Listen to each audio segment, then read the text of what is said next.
Happy New Year, Cabbage fans. We're going to have a look at this 1:48 Mitsubishi A6 M20. Really cool little 1:48 plane. My first one, the micro planes. So I'm interested to see how this one stands up against the other ones. A little bit of history behind the Mitsubishi Zero. It obviously was Japanese and it was first introduced in 1939, its first flight, and it retired in 1945. A carrier-based fighter. It was considered to be the most capable when it was first introduced. That's enough about the plane, let's get into the set. So here is the set that has been built. There were a few issues with it, we'll get into those first of all, unfortunately. Don't normally get issues with Cobi. The first one was the instruction manual. I think it was step 17 or 18. It wasn't very clear what was to go on here. You can see one side it kind of shows you what's going on and the other it doesn't. So that's a bit of unfortunate. And also the tail isn't very well secured on this one. It's just held in by one stud there.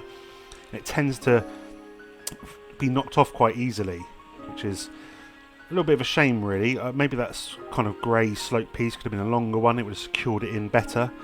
But that's one little downside of it. And also the tips of the wings.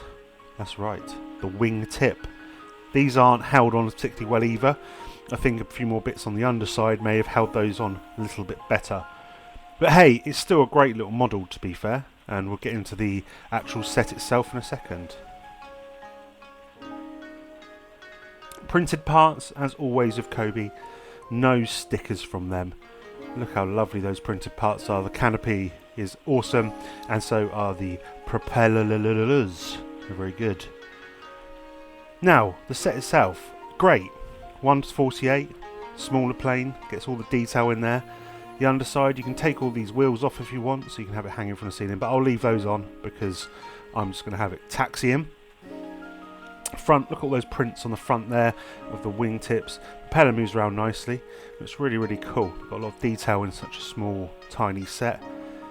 It is a little bit fragile, so it's going to be a display set. This annoys me though. These moulding parts, these are terrible on these two bricks, and you can't spin around, Pete, before you say, because they should be on the other side of the plane.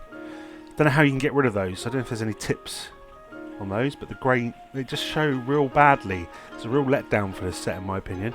But other than that, not a bad little set. And I'll see you on the next one. Happy New Year!